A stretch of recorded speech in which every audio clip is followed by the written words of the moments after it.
નમસ્કાર, આપ જોઈ રહ્યા છો નેશન પ્લસ ન્યૂઝ. હું છું આપની સાથે હેતલ ભગત. વડોદરા શહેરના નવાપુરામાં પીવાના પાણીની નવી લાઇનના મુદ્દે સ્થાનિકોમાં નારાજગી જોવા મળી રહી છે. વડોદરા શહેરના નવાપુરા વિસ્તારમાં પીવાના પાણીની નવી લાઇનના મુદ્દે સ્થાનિકોમાં નારાજગી વ્યાપી ગઈ છે. વડોદરાના નવાપુરામાં દૂષિત પાણીની સમસ્યા હલ કરવા નવી પાણીની પાઇપલાઇન નખાઈ રહી છે. સ્થાનિકોના મતે 5 વર્ષ પહેલા જ અહીં નવી લાઇન નાખવામાં આવી હતી. ફોલ્ટ શોધવાને બદલે સીધી નવી લાઇન નાખવાથી સ્થાનિકો નારાજ થયા છે. વોર્ડ નંબર 13માં નવાપુરા રબારીવાડથી ગોદડિયાવાડ નંબર 2માં જે વર્ષોથી પાણીની સમસ્યાનો પ્રોબ્લેમ હોય છે કે ત્યાં છે ને બધા સ્લમ વિસ્તારમાં બધા ગોદડિયા પછી બિલકુલ બધા ગરીબ જણ કે જે ઝૂંપડાવાળા એ બધા ત્યાં રહેતા હોય છે. હવે ત્યાંથી છે ને હવે 5 કે 6 વર્ષ પહેલાં આપણે પાણીની નળીકા નવી નાખવામાં આવેલી.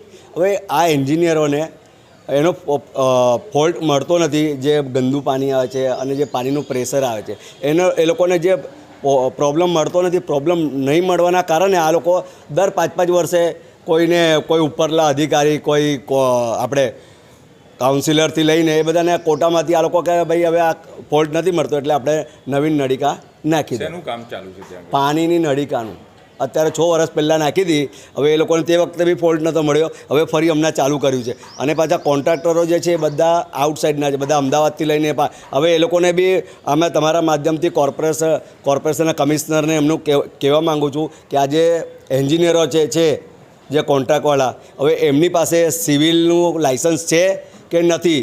અને આ જે છે સોહમ પટેલ વોર્ડ નંબર 13નો જે એન્જિનિયર છે, હવે એને બી ખબર નથી પડતી કે શું છે શું નથી. તો એ તો મેં કાલે ફોન કર્યો તો ફોન ઉપાડીને સીધો મૂકી દીધો. હવે આ લોકો સામે ચોમાસું છે અને એવા ટાઈમે તમારા વિસ્તારમાં ખોદકામ થયું છે. શું ખોદકામ થયું છે અને 3-4 મહિનાથી તો રીસરનું ગંદુ પાણી, પેલું કાળું પાણીને એના અંદર જીવડા નીકળે છે.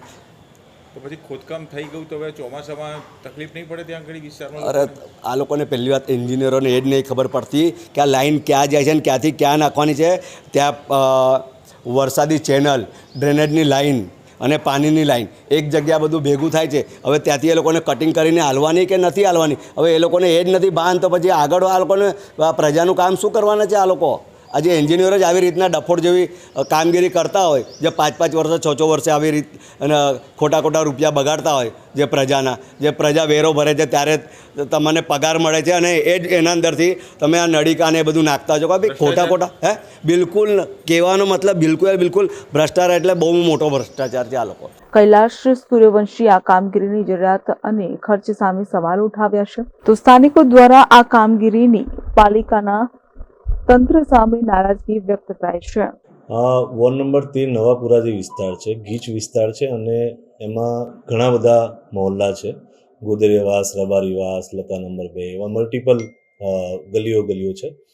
આ ગલીઓમાં જે અગાઉ પાઇપલાઇન નાખવામાં આવેલી છે એમાં વખતો વખત સ્થાનિકો દ્વારા મંજૂરી લઈને કનેક્શનો કરવામાં આવેલા છે.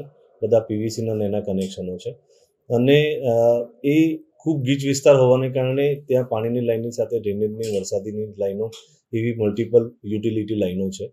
હવે જ્યારે પણ ડ્રેનેજ ચોકઅપ થાય કે ઓવરફ્લો થાય તેવા સંજોગોમાં એમના તરફથી કરેલા જે પીવીસીના કનેક્શનો છે એમાં એ ખામીયુક્ત હોવાના કારણે કોન્ટામિનેશનના પ્રશ્નો આવે છે. આ ફરિયાદ જે છે છેલ્લા 1 વર્ષમાં ઘણી વખત આવેલી છે ઝોન કક્ષાએ અને પાણી પુરવઠા વિતરણ કક્ષાએ પણ. એટલે સમયાંતરે વારંવાર જ્યારે પણ એનું અવલોકન કર્યું છે અને કામગીરી માટે એન્જિનિયરોએ જ્યારે પણ એ કામગીરી હાથ પર લીધી છે અને કરી છે, એટલે એમાં જણાવ્યું આવેલ છે કે આમાં મલ્ટિપલ વસ્તુઓ છે. એના પાઇપના કોઈક જગ્યાએ ડાયામીટર પણ ઓછા છે, જેનાથી અમુક લોકોને પાણી મળે છે, અમુક લોકોને લો પ્રેશરથી મળતા હોય છે. ઘણી બધી જગ્યા એવી છે કે જે વારંવાર કોન્ટામિનેશન આવે છે કે મહિનામાં 1 કે 2 વખત ફરિયાદો આવે છે. હવે કોન્ટામિનેશન જેવા કામો જ્યારે હાથ પર લઈએ ત્યારે એ એરરવાળી મેથડ હોય છે, એટલે એને કારણે એમાં થોડો સમય પણ લાગતો હોય. એટલે લોકોને એમાં હાલાકી થોડી ભોગવવી પડે અને તકલીફનો સામનો કરવો પડે. આ બધી વસ્તુને ધ્યાનમાં રાખી છેલ્લા 1 વર્ષની અંદર અમે કોર્પોરેશનના 19 વોર્ડનું એક ડીપીઆર વોર્ડ વાઇઝ બનાવેલા છે, જેમાંથી હાલ પ્રાયોરિટીમાં 4 વોર્ડને નક્કી કરીને એના ટેન્ડર કરેલા હતા. આ ટેન્ડરની અંદર જેટલી પણ જગ્યાએ જૂની લાઈનો છે કે ઓછા વ્યાસની લાઈનો છે એ લાઈનોને બદલવાનું અને લાઈનોને કનેક્શન સાથે એમડીપી કનેક્શન કરવા કે જેથી ભવિષ્યમાં આવનારા 10-15 વર્ષ સુધી એ લાઈનોમાં કોઈ લીકેજ ઝડપથી ના થાય અને કોઈ કોન્ટામિનેશન વારંવાર ના આવે. એ કામગીરીને ધ્યાનમાં રાખીને આ પ્રકારના ટેન્ડર બનાવવામાં આવેલા છે, વર્ક ઓર્ડર આપવામાં આવેલા છે અને વોર્ડ કક્ષાએથી આ કામગીરી કરવામાં આવી રહી છે. સાહેબ, સૌથી મહત્વની વાત એ આવે છે કે સ્થાનિકોનો આક્ષેપ છે કે કોન્ટ્રાક્ટરો બહારના છે જે એરિયાથી પરિચિત નથી. તો સાહેબ એવું લાગે છે કે આપના સૂચન તો હશે પણ આપના જે નીચેના અધિકારીઓ છે પ્રોપર ધ્યાન નથી આપતા, એટલે એ લોકો મૂંઝવાઈ રહ્યા છે કારણ કે એ લોકો એવું કે બહારના લોકોને કશું ખબર જ નથી હોતું.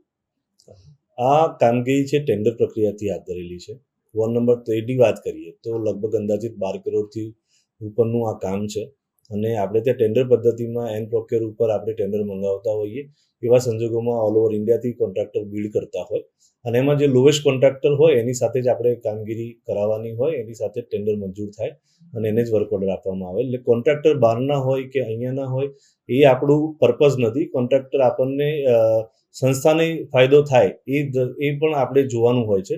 એટલે કોન્ટ્રાક્ટર ભલે પણ બહારના હોય પણ સુપરવિઝન કરનારા અધિકારી લોકલ હોય એટલે અધિકારીઓની સૂચના મુજબ જ કામગીરી કરવામાં આવતી હોય છે. Bureau report Nation Plus News Vadodara. સમાચારોના સતત અપડેટ મેળવવા માટે અમારી નેશન પ્લસ ન્યૂઝની યુટ્યુબ ચેનલને સબસ્ક્રાઇબ કરો, બેલ આઇકન દબાવો અને જોડાયેલા રહો ફેસબુક, ઇન્સ્ટાગ્રામ અને ટ્વિટર પર.